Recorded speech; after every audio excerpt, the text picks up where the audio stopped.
My name is Chris Zellers, and I'm going to be your presenter today. And I am with Rutgers Cooperative Extension to Cape May County's Family and Community Health Sciences program.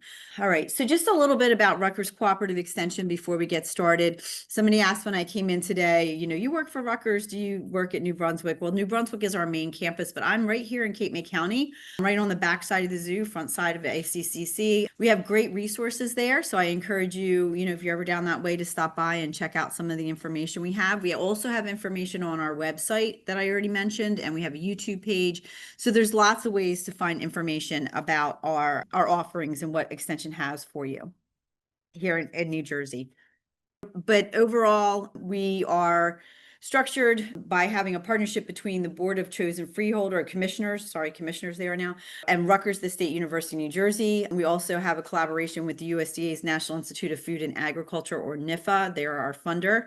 And right now, Rutgers Cooperative Extension has either faculty or staff in every county across the state. So we're full up, no matter what county you're from in the state of New Jersey, you have a Cooperative Extension office. We are encompassed by 3 departments. My department is Family and Community Health Sciences. There's 4-H Youth Development, and then there is Agriculture and Natural Resources. And in my department, we provide outreach in New Jersey and beyond on topics that are related to nutrition, chronic disease prevention, food safety, and overall wellness. And like I said, I really hope you'll visit our website to get more information, or our social media to get more information about all the information that we have to offer you. And of course, Rutgers Cooperative Extension and Rutgers University is an affirmative action, equal opportunity employer. And today, we just talked about renaming this class, maybe get a little more interest in it, but it is the 8 Dimensions of Wellness. And this is the conclusion to the 8-lesson series. My name is Chris Zellers, and I co-wrote this curriculum with my colleague, Jen Chikaitis. So between the two of us, we have written all the lessons together. I do want to just take a minute and thank the Ocean City Library for hosting me, Rutgers Cooperative Extension, and myself during this time period with, having the 8 dimensions presented. We came together, Karen Mahar and I came together and decided that it would be a good idea to offer it to the community, and it's been wonderful. But if you did miss any of the classes, they are recorded, like I mentioned, so you can go ahead and check them out. The 4 objectives for today's class: we're going to identify the dimensions of wellness. We're going to define overall wellness. We're going to understand how the dimensions interact with one another for positive balance. And we're going to discover ways to achieve, maintain, and improve wellness. So as we mentioned in former classes, big key words are positive. There's a lot of information about, having a positive outlook on things and presenting things in a positive manner for our overall wellness. And we also talk about how things interact with one another and why that's important. So as I've told you in previous classes, the wellness industry is a $4 trillion business, and people have really grabbed onto that idea of wellness. But it's a lot of times, if I start the class before we have the series, I say to people, what's your idea of wellness? They'll say physical, or they'll say emotional. They're usually the 2 general responses we get. But really, a lot, you also might see, essential oil ads or yoga ads, or a picture like this with the balance, if you look up wellness to get a definition. But it seems like there's a really undefined area when you look it up, if you search it on the internet, or you try to think about it yourself. But really, it's not that undefined. SAMSHA, the Substance Abuse and Mental Health Services Administration, created a definition on wellness. And this definition includes a holistic approach, which means it's not based upon one idea, but rather the functioning of several concepts that create balance. So it's a model for holistic wellness that SAMHSA created, and it does include all 8 dimensions, as I mentioned. And some people, I did get a call the other day, some people refer to it as the wellness wheel, but when SAMHSA uses it, they say the 8 dimensions of wellness. So like I said, it's a frequently used term. It can be kind of vague and without explanation, but it's usually attributed to something good. So if you spent money on it, you don't need to.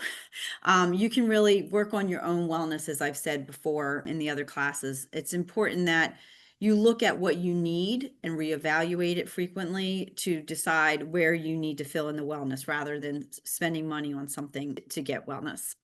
So as I mentioned, SAMHSA created the definition, and they envision wellness not as the absence of disease, illness, and stress, but as the presence of a positive purpose in life. They want to make sure you have satisfying work and play, joyful relationships, a healthy body and living environment, and happiness. And the 8 dimensions, as you can see up here on the screen, with this definition include emotional, environmental, financial, intellectual, physical, occupational, social, and spiritual. And here is a list with, they have all their little different definitions up there. It's in alphabetical order. It does not mean that one of the dimensions is more important than the other one. But as we've seen, as we've gone through all these definitions, you'll re-see again and again that we're trying to recognize, we're trying to find satisfaction, we're trying to develop a sense of connection. So it's all about the way we perceive things and how we understand them. And I will say the reason that when Jen and I designed this curriculum that we decided to, use SAMHSA's is Rutgers University is a research university. And so everything that we put out there is research-based. So we're not just grabbing at straws. So we wanted to make sure we had something, that was qualifiable. And that's why we use SAMHSA's example. A really important part of well-being is the balance of these 8 dimensions that we're talking about today. And because we each have individual needs, we all have different capabilities and preferences. What I consider balance is probably very different than what everyone else in the room considers balance. So, some people might be really balanced socially, but physically they could strive for a little more balance. So try to think about, when you looked at the 8 dimensions, where you really found that balance. If you've been here for all of the classes, or when maybe you said, I really could use more balance in maybe financial wellness or another part. But think about that as we go through the class. And then after you reflect on those and how they've, impacted you, or where you find that you have rebalanced yourself, try to remember to reflect back on that as you leave the class today and are going out and achieving wellness for yourself. So again, it's going to look different for everybody else. It's a constant balancing act. I'm always thinking to myself, something's not right. I did this morning. I'm like, something feels a little off today. Like, where am I off? Like, what's not feeling right? So I think back to what the 8 dimensions are, and I'm like, okay, I can always tell when my husband is paying bills. I can tell by the way he behaves, honestly. I know when he's paying bills, because he always, no matter what, is always stressed about money, always has been. That's probably his way, like his financial wellness, probably when he's paying the bills makes him a little nervous, and that'll throw other things. So I can see that he's a little more hyped up physically, emotionally, he's a little quicker on the, jump. He's a great guy, but just things I observe about him and myself, obviously having each other in our lives so much. There's also, there's not a quick fix on this. So if you think that you need to make a change in something, keep in mind that a good change, a good habit introduction takes about 6 to 8 weeks to happen. So if you say, oh, I'm gonna start exercising, and 3 days in, you're like, oh, I'm not, I stopped, never mind. It's going to take you about 6 weeks to get that that new habit introduced. So just keep that in mind. And if you do quit after 3 days, say, hey, Chris said it's going to take me 6 weeks. I'm going to go back and try again. Okay. Let's see, what else do we have? And the other thing that happens here is that balance has, this balance, these 8 dimensions, they have a ripple effect on each other. So if you have one that's out of balance, it could unbalance the others, in the way I gave examples there. All right, so you can see here in the visual depiction of the 8 dimensions of wellness, they overlap and they touch one another. And that's to show you that each area of wellness can positively affect the other one, and how they can be affected by the other 8 dimensions. And that's important to remember as we go through the discussion. All right, so time to review. For those of you that have been in the classes before, time's really fleeting and very precious. I feel like when I ask people about, maybe why they don't exercise, or they don't eat right, or, everybody has different reasons for why they might not achieve wellness. But a lot of times they say it's time, I don't have time for that. And, how many times a day or a week or a year do you think yourself, time really flies? I was thinking that the other day, like, oh my gosh, it's the middle of November already. Like, how did this happen? It just flew by. So because time passes so quickly, it's really important to be mindful of what's going on in our lives and to check in on your wellness. So, yes, it goes fast, but you have to be deliberate and mindful about checking in on how you feel and what your wellness is. as we review the 8 dimensions today, I want you to just take time and do this and take, you're here in the class, you took the time to be at the class. So take time to recognize and say, okay, well, right now she's talking about environmental wellness. What can I do to improve my environmental wellness? Like take time, recognize it, and try to figure out what would put you in a good place to help you be balanced in that area. Learning the why as to your balance will really help to keep you on track and help you to be able to regain the track if you fall off. So just being able to ask yourself, oh, why is this happening? Or being mindful or aware of it, taking the time to do that is really, really important. And if you feel off balance, then take a moment and evaluate. Like I said, evaluate that. Say to yourself, well, why am I doing that? So even though time is really limited and it's a lot to try to take time to do these things, it's important because it can really give you an indication of why things may be going really great, which is a great time to check in on it, or maybe not as great as you would like them with your wellness. So we're going to break down each of the, in the last 10 lessons, we individually had each dimension broken down, but this time we're going to break them down quickly and just do a quick review so you can do that check-in. So think about what you've done to achieve positive wellness, what things you've already done, and think about how you might expand on that as I review each one. Okay. All right. So again, alphabetical order. Each dimension has a breakdown of subcategories by SAMSHA that we have divided the lessons into. So emotional wellness has 3 areas or subdivisions. And as we discussed in the emotional wellness presentation, it includes the importance of feelings and emotions, self-care, and stress. These were all emphasized a lot during that presentation. And if you remember, think back about if you were in that class, what your emotional wellness goals were. And if you were not in the class, just think about, based on those 3, what maybe some emotional wellness goals are. I know when I was teaching the class, I was really thinking about my stress levels, right? So we know that stress can really impact our physical wellness, our mental wellness, so many areas of our life.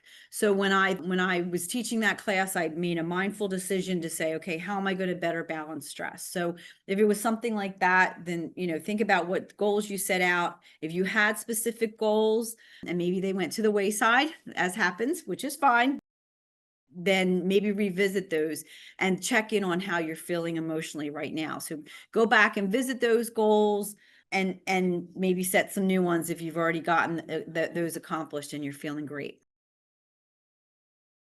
Okay, so within the dimensions of emotional wellness, I have them sectioned out there again. Emotional wellness has 3 sections, as I said.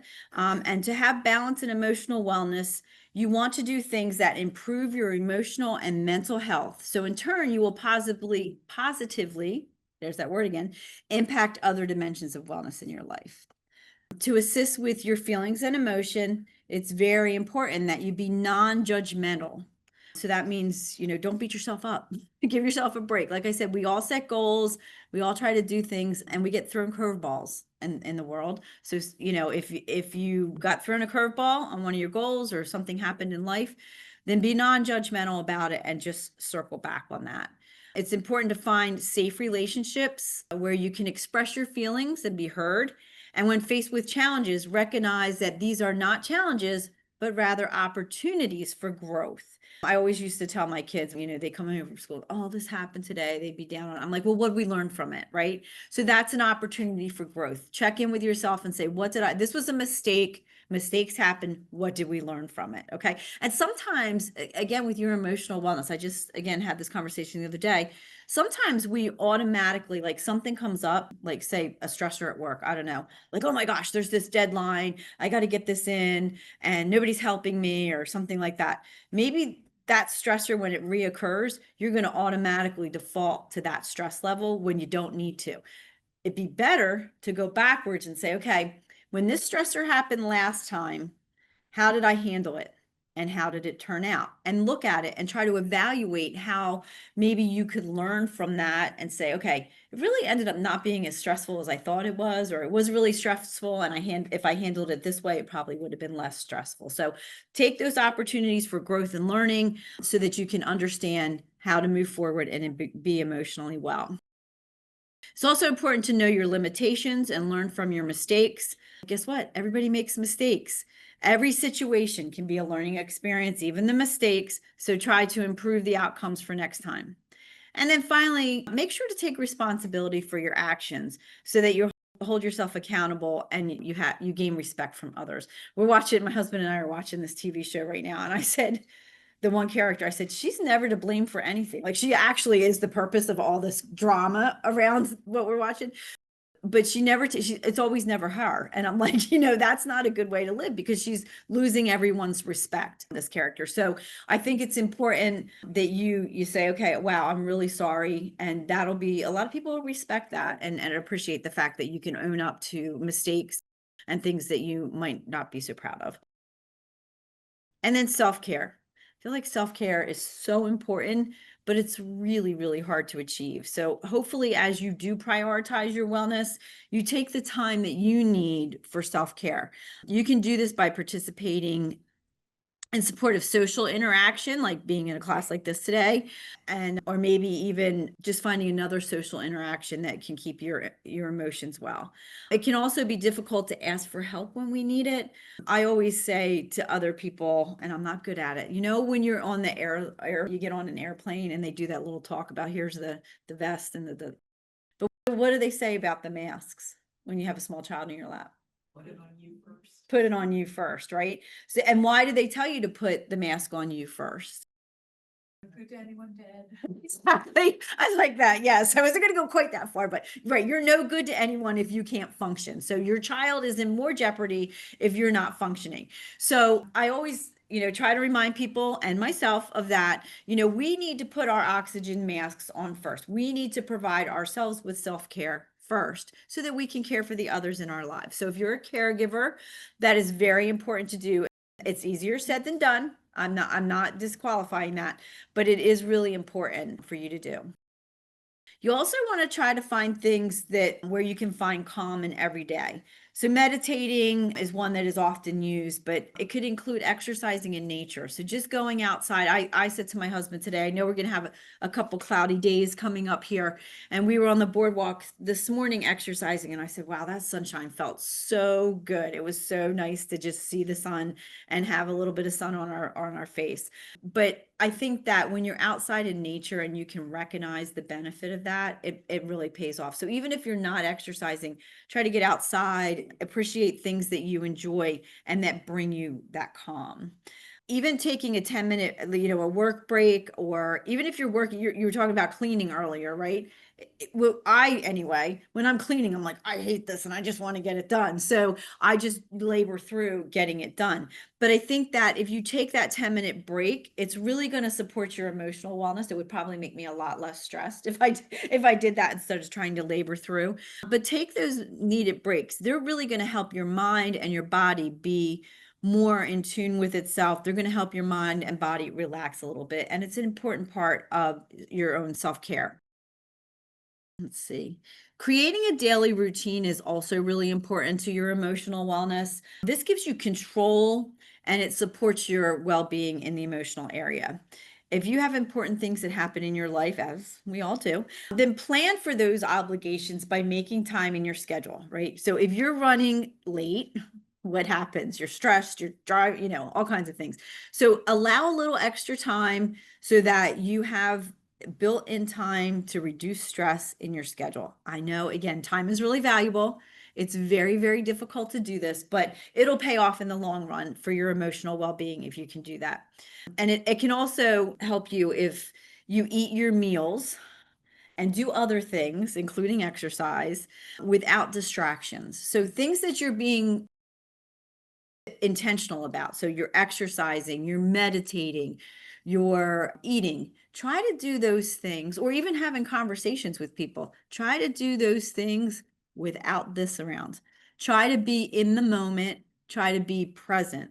That's going to give you the opportunity to see the whole world around you, and that's going to help with your emotional wellness. So make sure if you're eating a meal, no distractions, it's for nourishment, have nice conversations, but try to avoid the distractions during meals. And then finally, the area of stress, again, that, as I mentioned earlier, it can really take it could take a toll on your emotional wellness. It can impact many other dimensions of wellness. And as I mentioned in self-care, if you take care of yourself, it can help to reduce that stress and help you better manage stress. Things that make us happy, calm us down, and help us to live a stress-free life.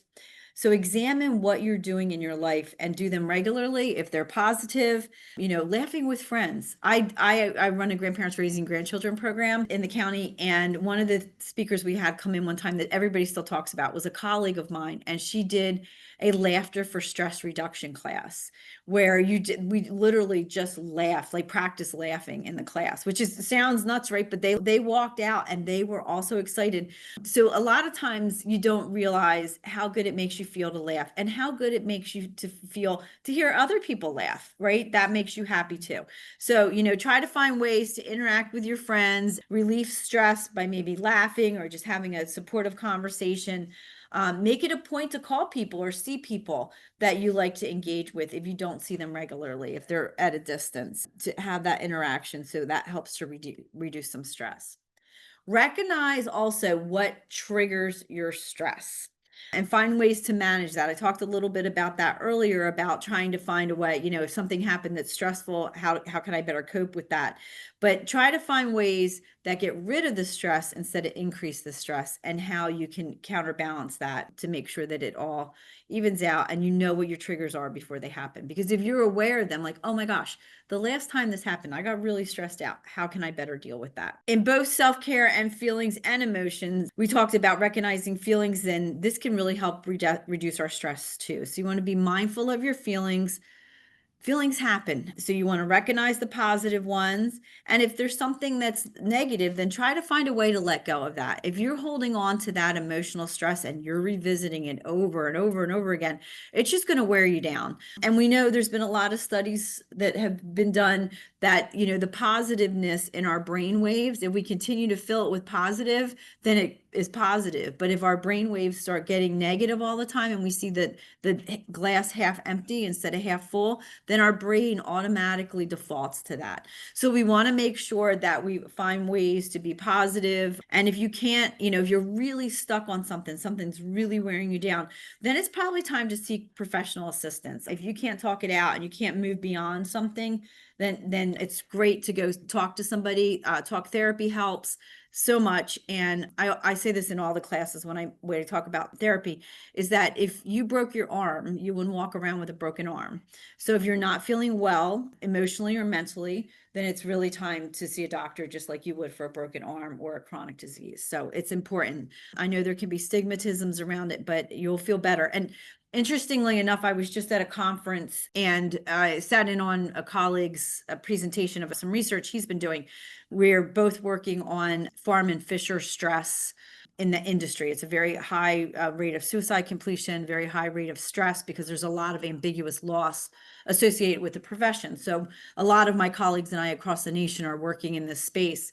And he did a study, which is, I said, it's so obvious, but he actually did a study of growers.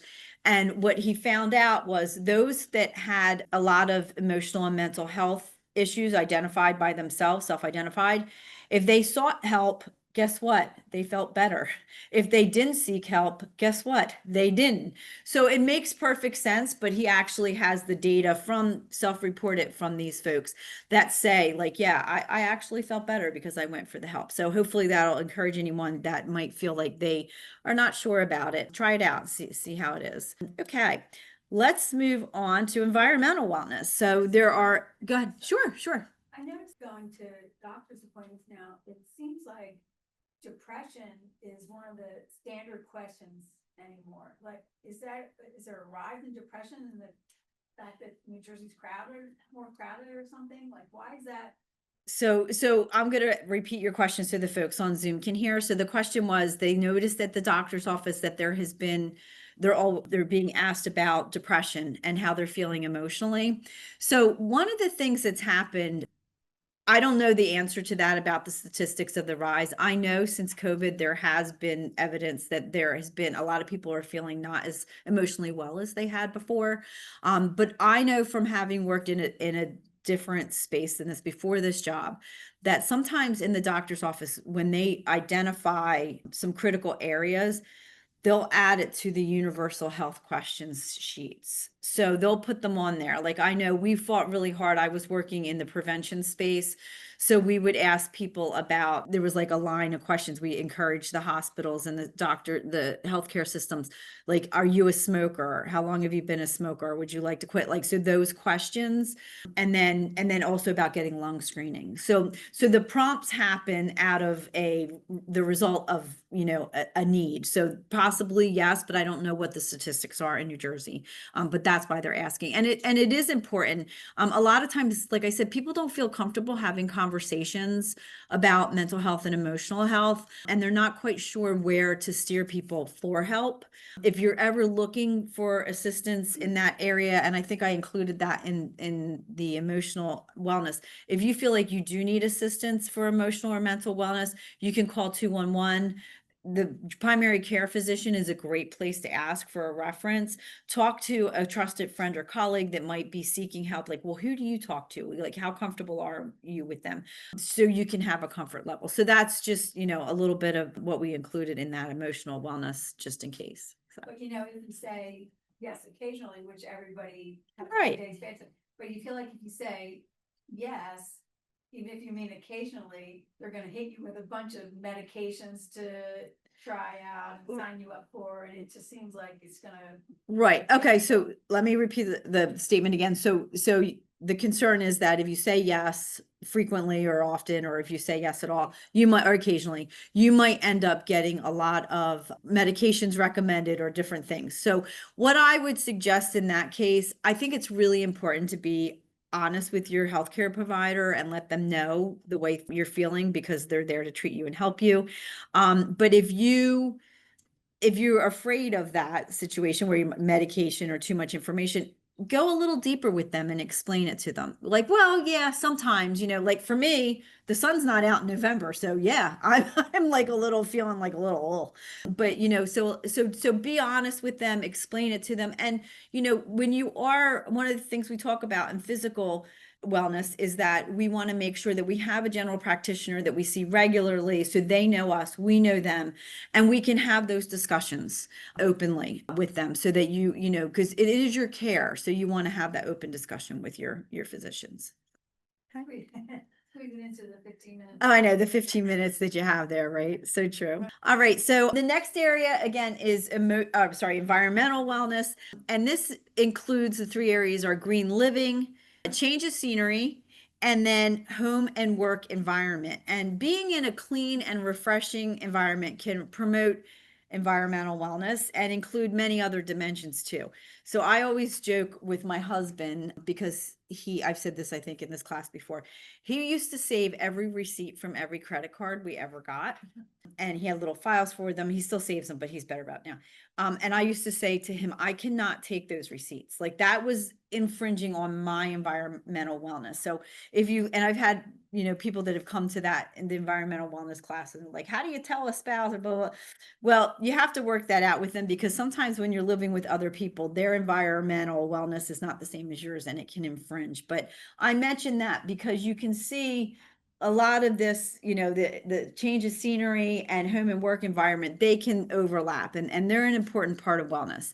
So, and that was impacting my emotional wellness, and that's why I brought it up, since it was the last area. So again, there's many ways that you can achieve environmental wellness, and it's important to do so. So green living could include recycling. This is your part that you can do.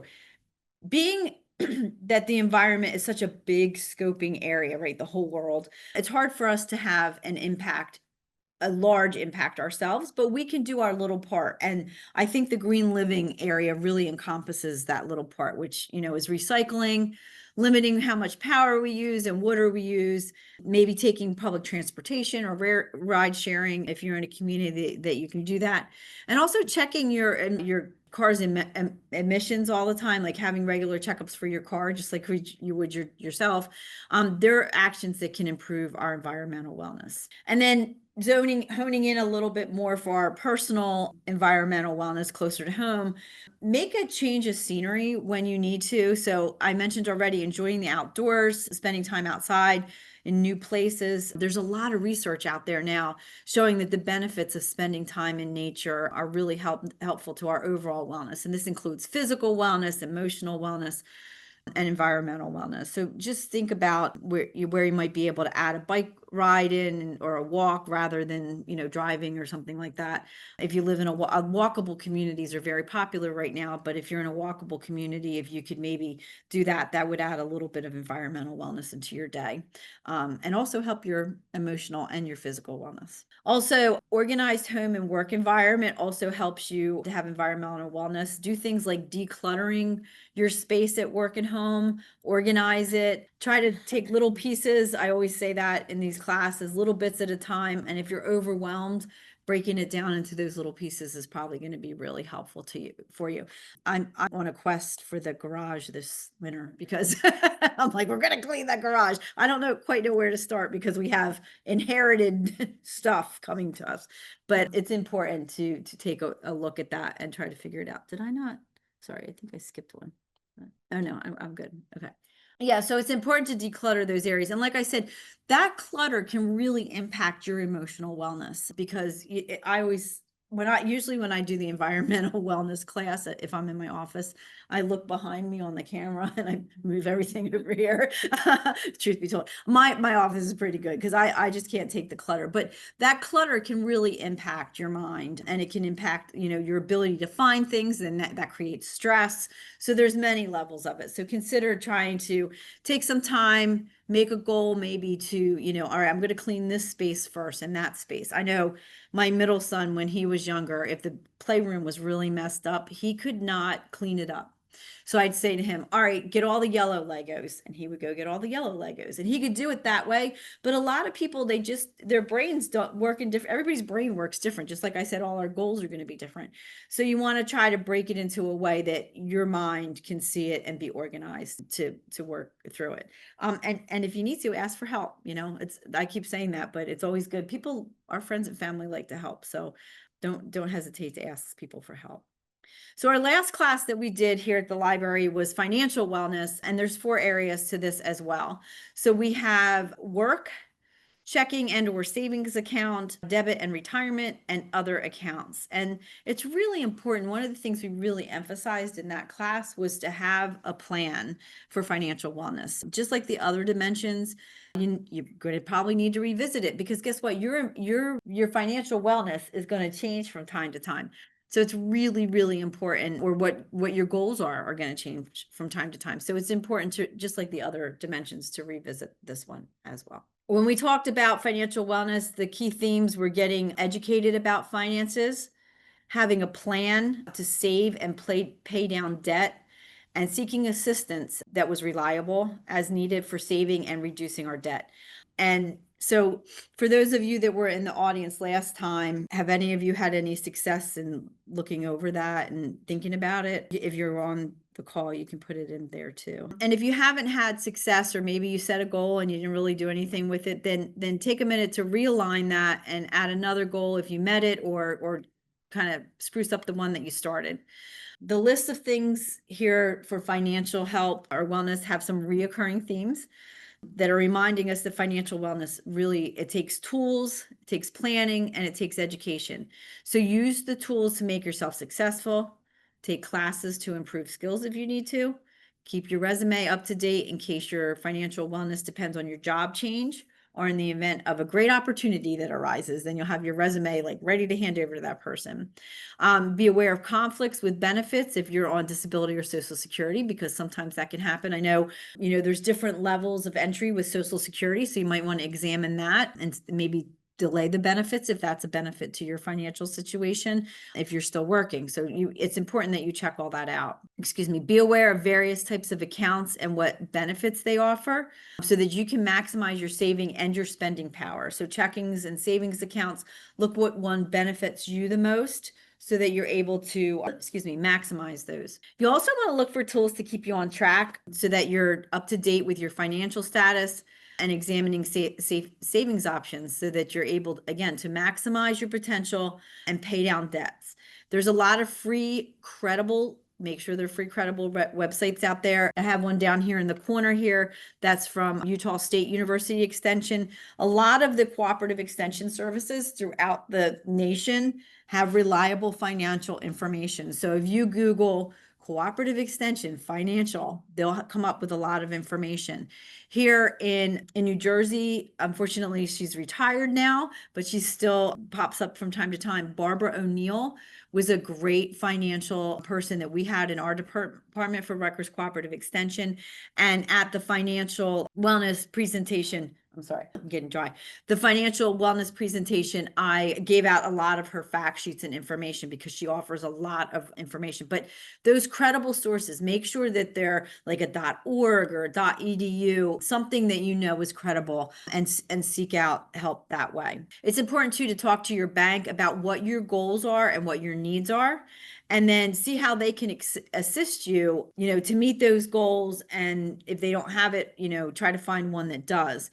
It's important that you also check your checking and savings account all the time, like keep it up to date. With all the technology we have to date now, it's important to go back and check over things. We've been charged twice for things, or stuff gets removed.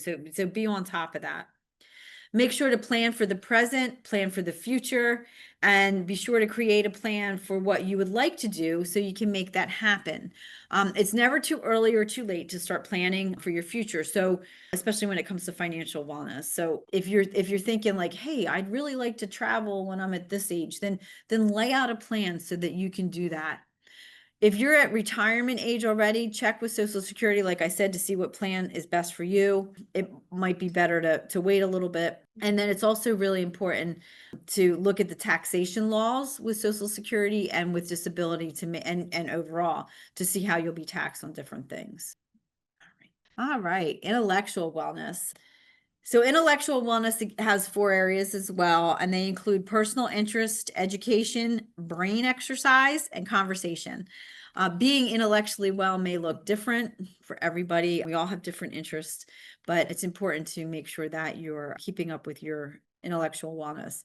It might mean playing games for some people, but it's important to find positive ways to work the mind that are challenging, and that they really don't need to be overtaxing, but you just want to keep current on things and improve your intellectual wellness as much as you can, or be up to date on it. So intellectual wellness means doing things that harness your personal interest positively. So we want, again, that word positive. So an example of this would be find something that is inspiring to you personally, like teaching a class. If you have a skill, say I don't know, you like to quilt, like, talk to the library or talk to a local school or something like that. Go out and teach and share your talents with others. People love to learn new skills and hear about things. Read something that is new that you've never tried before, or take up a new hobby or skill, because these are all things that are going to improve your intellectual wellness. And education doesn't have to be just in the classroom. There's plenty of places that you can expand your knowledge, like this class, for instance, being here, right? Look at cooperative extension classes. Again, now, because of, I always say this, the pandemic was awful, but some things came out of it that were beneficial.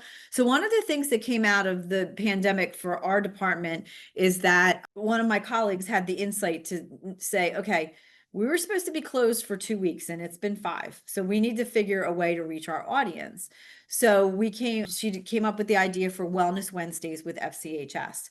So that's a program that's still being offered 5 years later. We still have the same turnout. We do it every Wednesday at noon. It's virtual. So even if you don't have the ability to get out to a class, you can still attend that virtually. We give recommendations on all types of information: chronic disease prevention, health, wellness. So there's great things that you can learn. And we have gotten followers from all across all the states in the United States. And we have people from the Netherlands and Guam, all over the world, tuning into that. So it's an interesting, and there's topic areas that are all different. So if you were to search out Wellness Wednesdays with FCHS, you can get a list. you can register for those classes and get involved with those.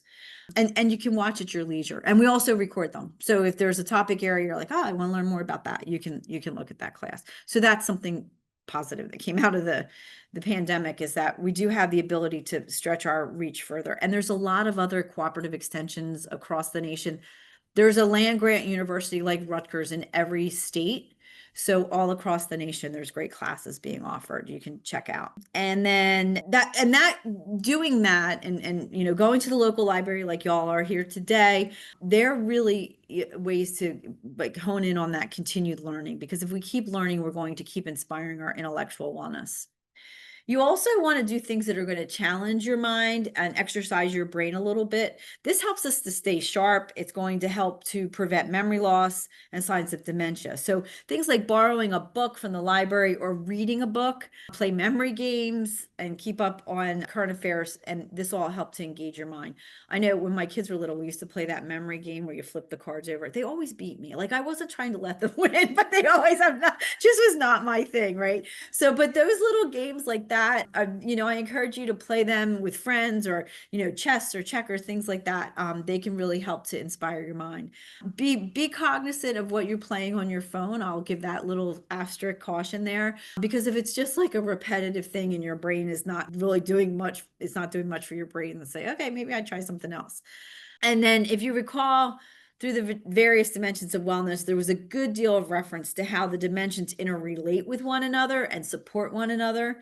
And this next area of intellectual wellness conversation is a great example of how dimensions support one another. So if you're engaging in healthy, positive debate and conversations, that's going to support your intellectual wellness, and you're more likely to support your social wellness too. And then that in turn will support your emotional wellness. So you can see how they're all kind of running together there. Try to have positive conversations with folks that are like-minded and enjoy conversation with you. Or if you have varying ideas and values, then respectfully debate so that you can learn more and share more. I think right now, there's such a climate that, we debate and you see it this way and I see it that way, but there's a happy middle ground a lot. So have those respectful conversations, or respectfully agree to disagree. That's another option, but you don't want to, lose good relationships over debating conversations. All right. So next we have occupational wellness,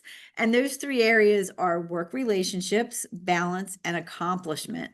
And, when we did this lesson here, a lot of the folks in the audience were saying, well, I'm no longer employed. How about me? What about me? So this also encompasses volunteer opportunity, but no matter what, you can think of your occupational wellness in these areas. So it might not be a work relationship, but you can consider it a relationship. So if you are retired, it's still really important for you to have good relationships. It's still very important for you to have balance, right, with what you do in the day, and it's and the levels in which you're doing it. And it's also important to have a sense of accomplishment. Go ahead. The thing I discovered during that one was that I hadn't had a day off since I retired. That's right. That's right. Yeah. We did talk about that. That's a great point. Yeah. So I'll tell the audience that's online. Someone in the audience here in person just said that during the occupational wellness, we discussed that she has not had a day off since she retired. And that's important. And that's really where that balance comes into. And you can see we have schedule leisure and time management. So even though you could get doing a bunch of things, like you can clean out the garage 15 times, but you still need to balance out and do some things for yourself that make you feel rewarded and good about yourself. So in these areas of the three areas of occupational wellness, you can see work relationships. And again, it can be difficult to navigate work relationships or volunteer relationships or any relationship, but they're important. And so if you recall back in emotional wellness slide, we talked about knowing limitations, setting boundaries for ourselves, and practicing self-care. And these concepts are very much interrelated with occupational wellness concepts. Work relationships, volunteer relationships, or if you're in retirement relationships, they require that you stick to your value system and offer good communication with people that you're in that relationship with, whether it's a supervisor, a neighbor, a coworker, a co-volunteer. It's really important that you have open, honest relationships with those folks. So work relationships include satisfaction.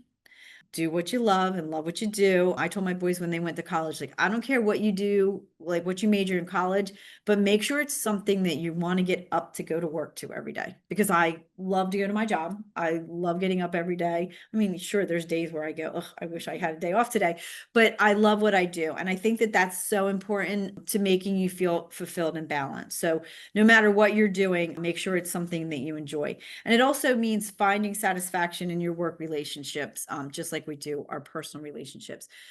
So I've mentioned my dear mother a few times in these classes, and she lives in a community where they have activities in the evening. So she doesn't always feel like going because she doesn't like to go out at night. So she was talking to me. She's like, well, it's cold out, it's dark out, it's this, it's that. I said, but she does, after she goes, she feels really happy. I can tell, like when I talk to her, she's like, oh, this happened. And she talks about it. So it's important to do. So sometimes we have to talk ourselves into like having that relationship or that social interaction. So think about what you get from the relationship and what the positiveness is of it. And that's what I tried to say to her. And she goes, oh, well, I feel bad when I don't show up. If you're in a retirement situation and you don't want to show up, it's okay. Don't guilt yourself into showing. I mean, work, you got to do it, right? But if you're getting paid, you got to be there. But I'm just saying, if there are situations that make you not so happy, then maybe pick and choose when you want to do it. But also make sure that you're having a conversation about what the benefits are. I try to do that in the morning when I'm laying in bed and it's really snuggly and I got to get up to exercise. Like, how am I going to feel after I exercise? How am I going to feel if I don't exercise? How's my day going to go? So I have those little conversations. So as you're setting your goals about your wellness, or you're trying to continue your goals, think about how the positive wellness factors in your life make you feel to kind of encourage you to go on. All right. So then balancing work and time, we talked about this already. It's difficult. Time is limited, but free time is just as important as marking your calendar for meetings. So like we said, when we discussed it, like mark it, if you're going to do things in retirement, mark down those fun times, make a purposeful decision to have good leisure time, no matter if it's from work or from retirement, occupational retirement things. It can help you, if you write it down on your calendar, take that time aside, but don't just take it for a day. Make time for vacation, make time for breaks when you're doing things, as we talked about earlier, so that you get that time. And I say this all the time, don't give back your vacation. If you get vacation as a profession, you get time off, like take that vacation. It makes you come back refreshed and revived. And I know even when I'm sitting at my desk working on something, get up and move around the room. If you're up in the library and you're reading a book, get up and move around the room, because it's going to refresh your brain and make you ready to dive back in there, and you'll get more out of it. And finally, take time to recognize your accomplishments and be proud of them, and give yourself a little pat on the back for the great job that you're doing, and take pride in those things. A lot of times we just keep going and we don't recognize, like, wow, I just accomplished this. This is great. So if you, again, retirement, and you're looking at, I wanted to do this in retirement. I wanted to learn to knit in retirement, and you did it, and you made this great scarf, celebrate that. Professionally, if you made a goal to get something done, then take a minute and recognize it and celebrate it before you move on to the next thing. And then finally, if you're in a healthy occupational situation right now that you're satisfied in, and it's great, that's awesome, but taking up a new hobby after work can also be a great way to learn things. Take a class, as we mentioned in the last slides, and get to know your coworkers maybe, or find a skill with them, or a friend to find a skill with. So add things to, if you're not quite happy at work and you can't change jobs, then maybe adding a skill or a hobby could help you out with your occupational wellness. And then the other thing is, if you take a class, to improve yourself, you might get that promotion you wanted, or something like that, to improve your occupational wellness. All right, this one's such a big one. Physical wellness, it's important. And when we talked about it, we discussed the importance of physical wellness, and how, it really contributes to our quality and quantity of life. In the area of physical wellness, we have physical activity, quality sleep, a nutrient-dense diet. But we also talked about the importance of seeing a physician regularly, or at least once per year, so that you have that wellness check and you have a doc that you can go to. We also talked about the importance of medication safety and avoiding misuse of substances like alcohol, drugs, and tobacco. And then if you think back to that physical wellness presentation and what your goals were, then there's a list there of like maybe what you had. Try to refresh yourself. And if you got a slow start, maybe start it back up or try adding something new. All right, so let's look into this. Lots of stuff here. So physical wellness, like I said, it has 6 sections, so it's a big one. And in order to have the balance in the physical wellness area, you need to do things that improve your physical health and turn that into something that'll positively impact the other dimensions of wellness in life. Since participating in the physical wellness dimension presentation, have you personally made any strides to be more physically well?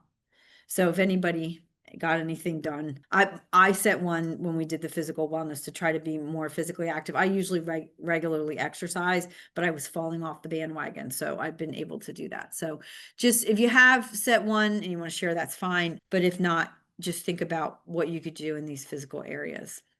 So for preventative medicine, we overlook this one sometimes, and it is really important because preventative medicine allows us to have a relationship with a doctor, number one, and establishing a general practitioner will help you identify problems with your health and, more importantly, can help you to prevent health issues.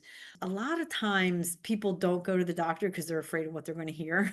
And that doesn't make it go away. It could likely make it worse. So you don't want to do that. Establishing a doctor is really important. If there's one thing that you want to set a goal for, if you don't have a doctor, I think that can definitely be an obtainable one and a really good one. If you're not insured, check your local medical clinics or federally qualified healthcare facilities to access care at little or no cost, but make sure to get annual screenings at least as appropriate for your age. I'm talking about mammograms, prostate screenings, dermatologist visits, and colonoscopies. So try to do those things that we need to do annually. I try, they drift every year. You make it for one day and then it's 2 months later, but try to stay consistent on them. Maybe use your birthday as a marker, right? My husband, unfortunately, his family has had a lot of loss from breast cancer. So he is on top of me. He's like, did you go for your mammogram? When are you going for that? I love that he loves me so much that he tells me that. If you don't have that person, put in your calendar, but get out there and do those checkups that we need to do regularly for your physical health. We also talked about eating right, which is obviously one that goes right into the physical wellness area. Take a few minutes extra every week to plan out your meals so that you save time in the long run and you don't find yourself wasting food or eating foods that are less healthy. That little bit of planning time can really help. And when you do plan meals, take a list of what you're going to need to the store and then correlate the list with the coupons or circulars and find the best thing you can for the healthy food, the deals on the healthy food, because that's going to help your financial wellness, right? Shop the outside of the grocery store where the healthy food are. So think about the grocery store, right? You walk in and you usually have your produce, the back is your protein, the outside is your bread, right? Your grains, but those middle sections have a lot of the things, the processed food that we don't really need. So shop the outside to try to maximize your dollars and your nutrients as well. Don't go shopping when you're hungry. I am so guilty of, well, now my husband does it, but I was so guilty of that when I was younger because I would always go and then you're grabbing that stuff you don't need and then you eat it. So, if you really, it's fine, like everything in moderation, but if you go hungry, it's a lot more likely that you're going to do those things. Eat at home to save on calories. Make your meals at home when you can. It's not only going to save calories, but it's also going to save you on sodium because a lot of eating out has a high sodium content. So another way to stay healthy, watch our chronic disease prevention, is eating at home. Make a plan to cook at home as often as you can. Set goals to eat nutrient-dense diets so that you don't have room left over for empty calories that cost you more and don't offer your body any valuable nutrients. The My Plate model can really help to keep you online because that's eating from the 5 food groups. So try to track your snacks and plan your meals and use the My Plate setup. If you're not already physically active, try to be more physically active by doing things the way you like. Move the way you like. It doesn't have to be a set movement, but rather something that you enjoy doing. Try to make sure you consult a doctor before trying a new exercise. The recommendation is to get 150 minutes to 300 minutes per week of moderate exercise that combine cardiovascular exercise with 2 days of weight bearing and stretching movement.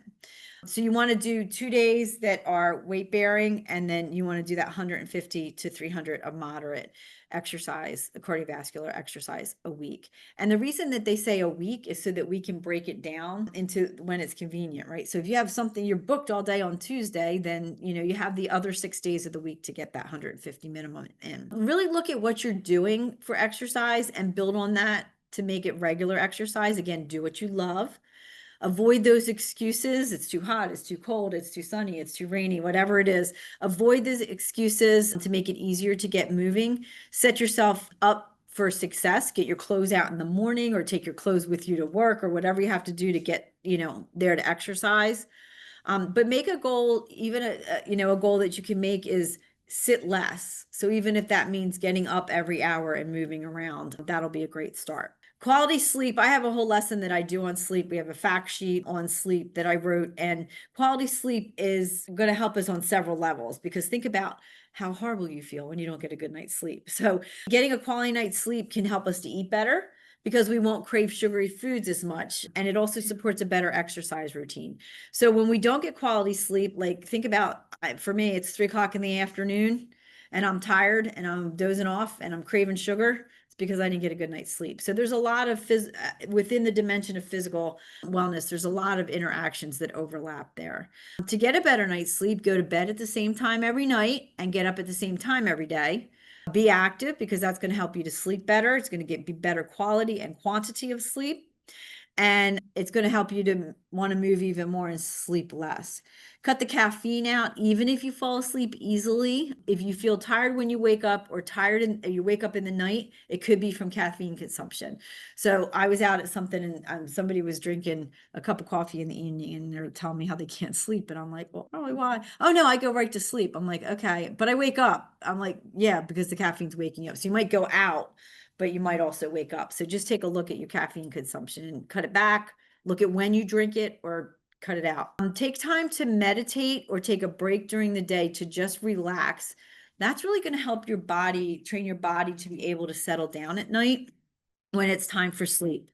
You do this too. You lay in bed and you're like thinking about everything you didn't get done, everything you got to do tomorrow. Where's my yearbook? Like all these crazy thoughts are popping into your head while you're trying to sleep. But if you take time to relax and teach your body to settle itself down during the day when it's awake, it'll be a lot more likely to be able to do it at night. Or if you wake up at night and your mind's racing, you'll be able to, if you train your body to do it during the day, it'll help you at night. And that could just mean 5 minutes, closing your eyes, listening to yourself breathe, and then going back to your activities and just learning to do that during the day. You also want to make sure you shut down electronic devices a few hours ahead of time before bed to signal our body that it's time to go to bed. Those blue lights, they tell our body it's daytime, and then it messes with our circadian rhythm. Avoid large meals too close to bed, because that's going to create a restless night's sleep for you, because your body's still working to digest it if you eat a late heavy meal. And that goes also for substances. So God bless you, if you have, if you've had a few too many drinks, you might think you're going to sleep easy, but it does set off our REM sleep, our rapid eye movement sleep. So it's important that you watch alcohol consumption and drug use too. All right. So then we also have in here substances, and substances can interfere with our overall well-being, and especially our physical wellness if they're misused. You want to make sure that you cut back or quit substances, especially if you notice they're impacting your physical health. Seek the help of a professional if you need it again, and use a support system like friends and family where needed. And always be aware of what makes you use substances or abuse substances. Identify those triggers, just as we mentioned before. Am I coming home from work and using substances because I had a really stressful day? What was that trigger? So try to be mindful of those and identify them so that you're better able to cope. And then finally, we have medication safety. And this is also really important. You want to speak to your doctor. We talked about this earlier about the medications that you use and, why and when they're being prescribed and the potential side effects. Have those discussions and store medication in a safe place where it can't fall into the hands of those it's not prescribed for. and always follow directions for both prescriptions and over-the-counter medications. I recently was taking an over-the-counter medication, and I didn't realize what it was doing to my stomach, and it was 30-something years. I had a doctor that figured it out. It was an over-the-counter medication. So anything can disrupt your, those medications. It's important too to know, I get all the time, well, I take that supplement because it's all natural. Poison ivy is all natural. So that's all I got to say about that. Because it could be interacting with other medications. So you have to discuss those things. Make sure you tell your doctor everything. And that's how my problem got caught. Also, identify any medical needs that you have by wearing jewelry that tells first responders your needs. Make a list of medications that you take regularly and take them to doctor's appointments or have them on hand in case of an emergency. My father had a long laundry list of things, and he would always take it with him to the hospital if he had to be hospitalized. And the nurses loved it. And I just kind of, but it was great because I didn't have to remember it as a caregiver. They suggest you keep one in your glove box too. Yes, that's a good place. Yeah, glove box. Keep one in. That's a great idea. Keep it in your glove box.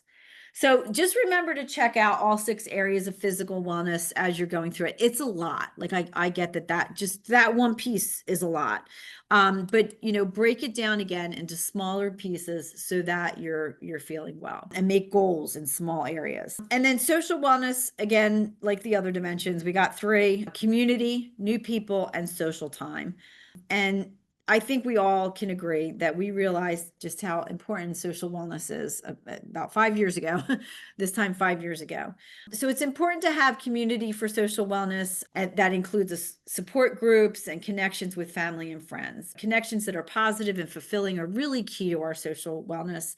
Take time to connect with folks by having dinner or grabbing coffee or even reaching out by phone and catch up. Even text messages, are good if you want a little social wellness and just check in on people, keep up with them. Plan time to connect with your social community by planning time, just as you put meetings on the calendar, or like I said, exercise or whatever, put social time on the calendar too. Set that aside so that you can catch up with folks. Keep in touch with friends and family and try to create a support system of social wellness. My youngest just moved to Arizona, and I'm heartbroken that he's on the other side of the country. He's doing what he loves, so I'm excited for him. But I'm making a very deliberate effort to keep him in contact with the family and with all of us, by touching base with him every day. So it's important. It's important for your emotional wellness to have those social contacts and those relationships. And it's important to develop new ones and then foster those ones that we've already had for a while. And while it's really important, like I just said, to have those old ones, it's important to start new ones. So as we talked about having those interactions with people, find similar interests or people with similar interests and expand your social health that way. Look for places like the library groups. I always joke when I say this, my mother-in-law used to tell my husband when he was playing on the beach when he was little, and he'd say, I don't have anybody to play with. She'd say, go say hi, let's be friends. So that's our family joke, like, hi, let's be friends. But just start that, and he's really good at starting conversations with people. But just, if you're doing something and you see somebody or you're standing in line, have a conversation with somebody, join a group, go to the community college. There's a lot of classes they offer at the Cape May Tech Extension offices offer classes, so you can go find fun things to do with people that might not be a friend yet, but they could become a friend, right? We offer a lot of topics. Our ag department, like in the springtime, they'll do starting a garden, and they'll have or we have the Eat What You Grow series. So there's a lot of different places that you can go and get different classes. So take time to volunteer and socialize, and that's going to feel rewarding and get you socialization, and maybe make a new friend. Make time. Remember, in the physical dimension, I suggested taking time to go to the doctor and to set time for sleep. And that goes for socialization as well. Set time for that. A lot of doctors now are asking the question, another question that's on the list, are you socializing with others? And that's important because we realize, especially as we age, lack of socialization can be very detrimental and very isolating for folks. It's also important to set quality time for family and friends. So not just, spending time together where you're all on your phone phone or, doing something. Set quality time, make it something fun that you enjoy to do, and really go that extra mile to get it set up. I know how hard it is because everybody's time is limited, but find that socialization opportunity that is positive and rewarding. All right. And then we have spiritual wellness. Spiritual wellness recognizes our search for meaning and purpose in human existence and helps us to develop an appreciation for life and the natural forces that exist in the universe. 3 areas. Again, spiritual wellness has 3 areas: personal belief system, involvement, and time. So think about your goals, if you made any for the spiritual wellness area, and how you've been doing with those. Just give a little check-in. But when it comes to spiritual wellness, there are things that you can do to fine tune what you may already be doing or to develop new practices. And it's really important. This topic of values and principles comes up again. It's important that your values and principles that you believe in are in a good place to start this. So find community connections if you don't have them already, or socialize in ways that support your belief system. And not everybody's going to have the same belief system, but if you have people, again, that have similar belief systems, it'll help you have comfort in reaching out and being with people. Remember to be kind to yourself, that's self-care, but also be kind to others. And establish a belief system that is suitable for you, that you can stick to, that's good for you to use. Share time with people who have healthy, like-minded beliefs, and set aside time for spiritual connections and practices.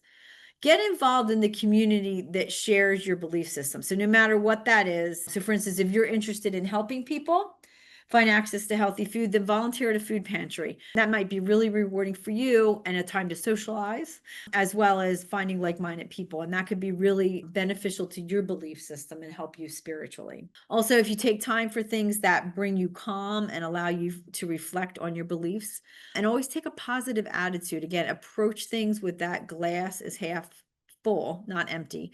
So you have that positive attitude. If you're not sure really where to start with spiritual beliefs, sometimes people don't know where to start. Being in nature can be very inspiring for spiritual wellness. And again, those studies are really supporting that. So even if you go out and say, I'm going to go sit outside today on a bench and I'm just going to feel the wind on my face, that can become a spiritual thing for you. So just find those things that appeal to you and are good for you. If you take that time to be able to meditate, that can help you with your spiritual wellness, but it can also help you calm yourself, which will, as we mentioned, help you fall asleep, your physical wellness, your emotional wellness, because you're having that grounding experience. So meditation offers a lot. And I know meditation is difficult for a lot of people. I got certified to be a mindful meditation coach, and people laughed at me. Like, really? You did that? I'm like, yeah. But and it's difficult for me because my mind does go a million miles a minute. But I think that it's important to find a way to do that. So there's a lot of different ways that you can find ways to meditate. I think for me, it's finding the person's voice that's not like nails on the chalkboard.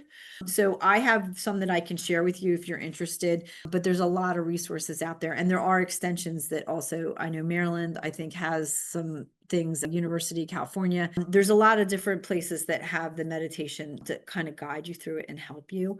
But you don't have to do a guided meditation. You could just sit and, kind of breathe and listen to your breath to help you meditate to get started. That's going to help, learning to meditate. It's going to make your fuse a lot longer, instead of short fuse, you have a lot more patience because you're becoming spiritually grounded with yourself. It's going to help your social and your emotional and your physical wellness too, as we mentioned. All right. So here's the 8 dimensions again. And to sum up, there's 8 of them. We know what they are now. They're supported by positiveness. And as we've seen, they support each other a lot. And it's important to be aware or mindful of where you are with each dimension and where you need to have specific attention, or where you can kind of pat yourself on your back and say, hey, I'm doing really good in this area now. But think about how they impact one another and how one could maybe make another one a little topsy-turvy, so that you might not feel so great in your physical wellness, but then you might recognize, well, that's because I'm not feeling emotion. The true cause is I'm not feeling emotionally well, and then I'm not exercising, I'm not sleeping, and that's causing my physical wellness to be off. So kind of evaluate, take a minute, again, set time aside to evaluate this. Be aware of what's throwing everything off, find that balance with everything, set goals. when you're feeling like, oh, this is not quite where I want to be, then reevaluate the goal and set a new one. Or when you get things really right, say, okay, time for a new goal, ready to keep going. And then it's constantly changing. Our lives are constantly changing. How things impact us are constantly changing. So of course, our 8 dimensions are going to be constantly changing. So take a little time to reevaluate when necessary, and do what you need to do to feel better. And then finally, during the 10 classes that hopefully you've participated in, or if not, you can check them out online. We have concluded each class with using the SMART method to set goals for each dimension. And just to review those SMART goals, and what the idea behind them is that SMART stands for specific, measured, attainable, realistic, and timely. So if you've done this goal during one of the lessons, try to, again, check in and set a new goal if you want, but be realistic about those goals. Take a minute to evaluate how you're feeling and where it might be best to tackle another area. But I gave some ideas up there. So emotional coping, I didn't give ideas, I'm sorry. I gave ideas, I gave the definition of what you want to do with each of them so that you can set those goals as you look at it. So if you're thinking, oh, I need help with my emotional wellness, the definition is coping effectively with life and creating satisfying relationships. So ask yourself, how am I coping? What are my relationships like? And do I need to set a goal in that area? So the definitions are there. And, if you want to just kind of look at them a minute, I'll start taking questions and you can set your personal goals. But again, I really encourage you to set small goals that are attainable. Remember the SMART: small, attainable, smart. Yep. So that you can set those goals and get where you need to be.